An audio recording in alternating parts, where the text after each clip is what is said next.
So we're back at it today, and we're going to dive into some of the aftermath to Netflix's password sharing crackdown, because it began in the United States not that long ago, and we actually have some numbers that will indicate it's really not that bad. Want to know more? Here we go. Lights, camera, crackdown. Now, you can be really upset if you're a freeloader, or you could just come to accept that the internet is not free. So it's not free? None of it is. It always comes with a cost, and sometimes it's your very personal private data.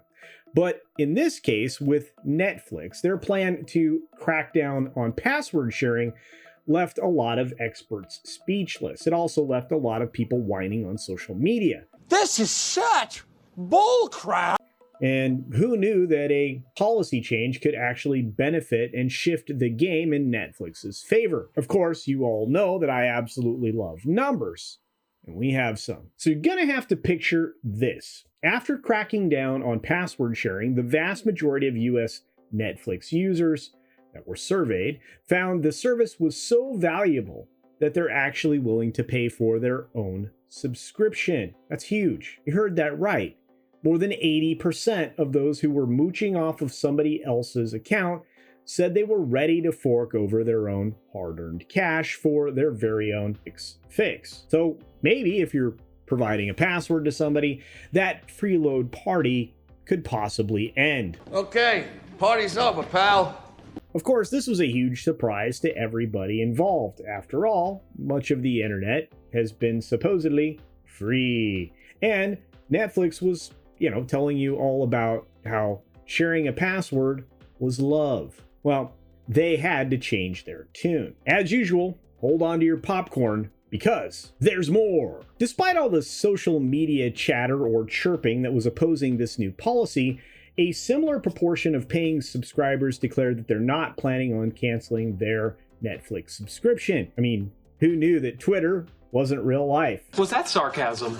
That's sarcasm, folks. We know that here. But the real zinger is always about the numbers and the impact of the crackdown. According to some analytics from Antenna, that's an analytics firm, Netflix experienced the 4 biggest days of US user signups since January 2019. And that is a number that Netflix and their shareholders have to be ecstatic about. I know I would be. To be fair, cancellations of course did increase, but they were overshadowed and outpaced by the flood of new signups, which means it was more than a wash in favor of the positive side of the equation. The ratio of the subscriber additions to losses rose by over 25% compared to the previous 60 days, and that's the kind of churn number you're looking for. So it looks like Netflix actually knew what they were doing all along, at least in regard to this. Now, if only they wouldn't have handed The Witcher over to a lunatic feminist. He's an actual idiot. So now I'm going to add in even more good news for Netflix. A surprising twist, you might say, that almost 75% of account shareholders confessed that they were willing to pay more to continue their family and friend sharing antics. Then, of course, that number dwindled after Netflix announced the $7.99 a month price point to, well, be able to share with others. And then that number dropped to about 66%. So if freeloaders are very expensive, well, they're going to get cut off. And rightfully so, considering that many of these folks can basically utilize their own Netflix account. So it's pretty clear that the reports of Netflix's self-deletion via this particular policy were nothing but inaccurate speculation based on a lot of social media whining, as I said at the very beginning of the video. The streaming giant actually remains a fan favorite, and it has the largest user base, at least among all the SVOD streamers that are out there. And while Netflix might be shifting into a more mature, slow growth company, they've proven that they can still deliver at the content level to the customer and to the shareholder level as well. As for the rest of the field here, at least as far as the SVOD streaming goes, they might want to take some notes from the content king, implementing similar password crackdowns on accounts that, well, maybe aren't actually generating them any money.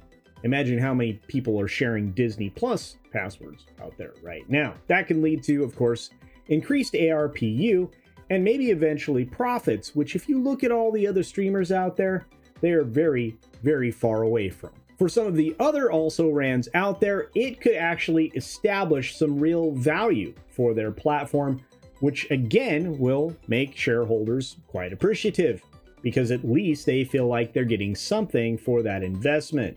So this just points out that it's always important to wait for a data set before drawing any kinds of conclusions, at least based on social media whining.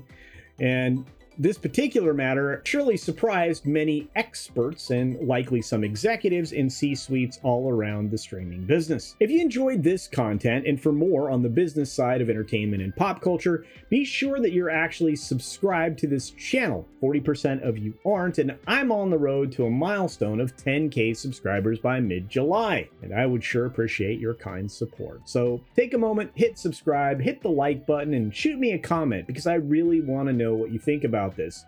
And if you think maybe some other services might implement it. Maybe not. Let me know. And of course, be sure to take care of yourself, take care of others, wash your hands, of course, because it's good hygiene. And until next time, bye.